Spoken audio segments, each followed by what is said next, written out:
If he can make a three-pointer, I'll tell you how much I make off YouTube. Well, I never thought that this would happen, and no, I'm not talking about being stuck inside of a makeshift jail cell, but instead getting an inside look into the business of one of the most successful creators of all time, MrBeast. 96,000 a month. 157 million views. That's why when you say like, well, do you set aside money? 39 days of no video, and you can still do that on a side channel. From his humble beginnings, Jimmy Donaldson was able to turn his genuine passion for making YouTube videos into a conglomerate to businesses, restaurants, charities, and investments. And today we're getting an inside look into Forbes' highest paid creator, allowing us to see exactly how he spends his day and his money. Enjoy. When is the moment that you realized that you could turn this into a business? Probably when I started making around $20,000, $30,000 a month is when it kind of clicked in my head. I was just like, wait a minute. If I just had a helper, I could do this 2 times faster. I could upload twice as much. And so then I just brought on a guy to help me move boxes and just help with the simple stuff. And I was like, oh, well, now let me go how this is. That's just what I do. And if I like try to take time off, I just get depressed and I feel like I lose my sanity. But I also feel like I lose my sanity because we've cranked the treadmill so much on creating videos. So it's like weird, but if I'm not creating, then I don't feel fulfilled. I don't feel like I'm progressing. Then I feel like I'm wasting my time. The problem I'm having right now is I struggle to wind down at night because I just work and I'll lay in bed and I'll think of ideas and I'll think of just like, you know, what we could have done better, how we could have edited a video better or finances or whatever. So I'm trying to like actually find ways to like pull back a little bit and so I sleep a little bit better. Hopefully it's not too messy. So I have everything I need in here. My bed, my work computer, a little bench press to get exercise in, a toilet and a shower. And that's my closet. I was on the cover of Rolling Stone recently, which who cares about magazines, whatever. But Steve Jobs was also on the cover of Rolling Stone. So I'm getting this blown up to be the same size as this. So I can have like just match, you know, and then Beast Burger and Feastables are probably gonna want my head on a platter because I just spent 2 weeks traveling, filming that video and I haven't been talking to them as much. So then probably those meetings, will probably fly into town. The main channel is the priority, and then around the main channel schedule, the rest of my life kind of like forms with all the other businesses. Well, these are just our English channels. Yeah. So then we're gonna have Spanish, Portuguese, Brazil, Japanese, Hindi, and they'll probably go down to like here. My well of knowledge needs to constantly be expanding, so I have more things to draw inspiration from our ideas. If not, you're gonna get the same ideas over and over again. So it happens for a lot of creators. That's why their videos are repetitive and always the same thing, because if you're not constantly learning new things, then your ideas are just limited to what's in your head, and eventually you're gonna drain it. How many hours would you say it takes to edit the average video? So our 100 million subscriber special, I think we were just doing the math. I think it was like collectively like 1,700 hours across all the editors. The thing is like, I'm not the easiest to work with in that regard. Like I really want to make the video as good as possible. And so no matter how funny it is, I mean, I think it's funny, but doesn't matter. It's just a no-go. Like you can't do that. It's just, no. Do you ever take days off? So I found giving into my natural instinct works best. So I just work every day, every hour of the day, until I just burn out. Anytime I try to stick to a schedule, it just doesn't work because there are certain Saturdays I'm just fired up and like God himself couldn't stop me from going and working on a video. And then there are other Saturdays where I'm burnt out. And so, yeah, I just kind of give in to my emotions and just work when I want to. All their walls are whiteboard paint. Yeah. So all throughout here is just all our upcoming videos. This is the box they delivered, the 100 million. I'm gonna be 100% honest, I had never even read it. I didn't realize it was customized for every person. Remind me to read that later. I thought it was just a copy print to everyone. Do you know how many income sources you have? That's an interesting one. Well, let's see. We have Beast Burger, Feastables. We have a company where we dub channels, which runs our MrBeast's Espanol and stuff like that. We do that for other people. We have people can repeatedly buy. Merch, the best margins, but you know, it's you just like a burger or whatever, you know, is something someone can order multiple times a week. Merch, someone gonna buy like twice a year. You know what I mean? What about sponsorships? Oh yeah, and sponsorships. Yeah. Oh gosh. Yeah, those have gotten crazy recently. I'll tell you over or under. What's the most you think I've gotten for a brand deal? 3 million. Well, I was hoping you would say something lower. We've definitely done deals around that ballpark, yes.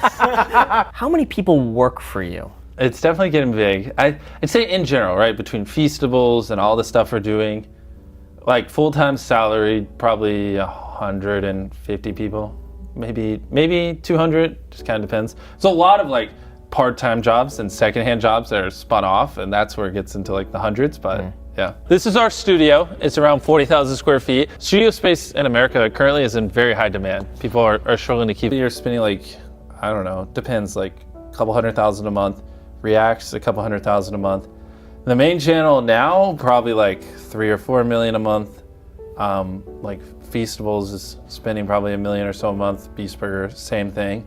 I mean, if you're including like marketing and stuff, a couple million a month. So I mean, even like our Beast philanthropy, our charity, you know, I put a lot of money into that so we can have food and stuff like that. So yeah, it's getting pretty crazy. Who manages that?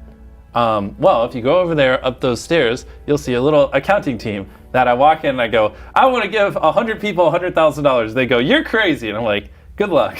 And here is 10 other doors, and those are the people that I stress out with money. The money is best spent in like just doing grander things that I find interesting, that are unique, original, and like for the most part, you can't find what we do anywhere else, not at the scale we do.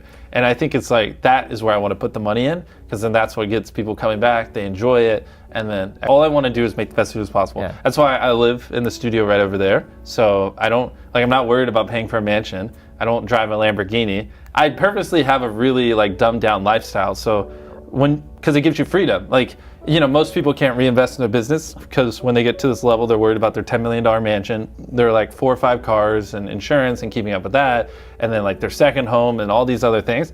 I just cut it all out. I have no like personal debt or like things, you know, that I have to pay for. So I can just go all in on the business because it's like, it doesn't even matter. You know what I mean? How much do you think it costs to build an elevator? My guess here is probably going to be 80 grand. I think that was around 200,000. Why so much? I said the same thing. I was like, in my head, I was like, oh, an elevator's like 20 grand. How do you plan to expand the business? Ooh, that's where it gets fun.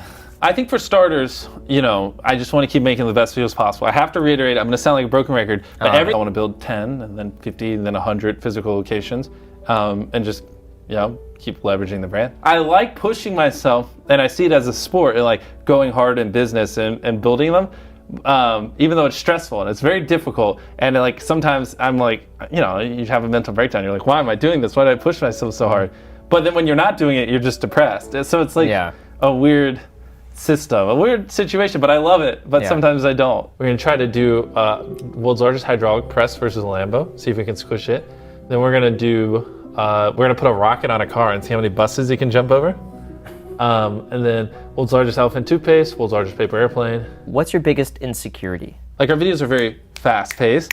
And so sometimes you do have to give up a little bit of the story in order to keep the videos moving. Of anything, it would be that. Like a lot of people think the only reason we get views is because I just throw money at it, and they don't realize that, you know, we spent a decade just studying what does well, you know, studies, or, you know, like do things like Beast Philanthropy or whatever. I think like people don't realize just how crazy it is. For us, we have 100 million people on average that watch almost everything we put up. Does that ever worry you that you have that much influence on so many people? We did Team Trees, we did Team C's. Typically our stuff centers around doing good, and no, actually it excites me because I've had hundreds of parents, probably even 1,000 at this point, tell me stories of like their kids watch that, and then when they get tooth fairy money, they want to go donate it to charity, or like their little 12-year-old kid wants to go volunteer because they watched a Beast Philanthropy video. No, I feel like we're doing a good job in inspiring people to care, and you know, yeah, maybe it could be perfect, but in general, I feel like compared to other stuff, we're doing a pretty good job. Oh my gosh, we're about to hit 103 million. It's hard to say. So I'm curious on this one. How do you balance having a relationship? With my current girlfriend, she's actually from South Africa.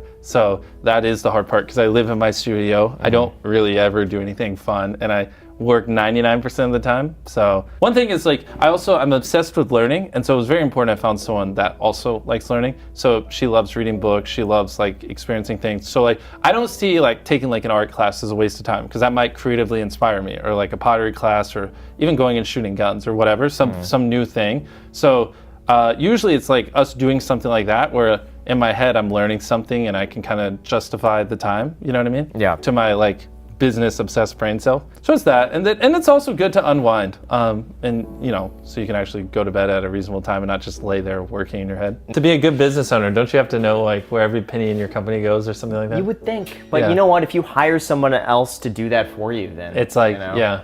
I just want to focus on making great videos. So like, I'm not as like involved.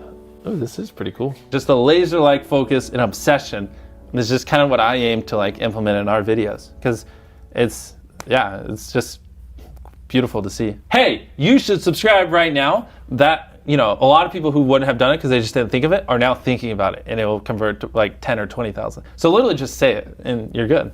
Subscribe.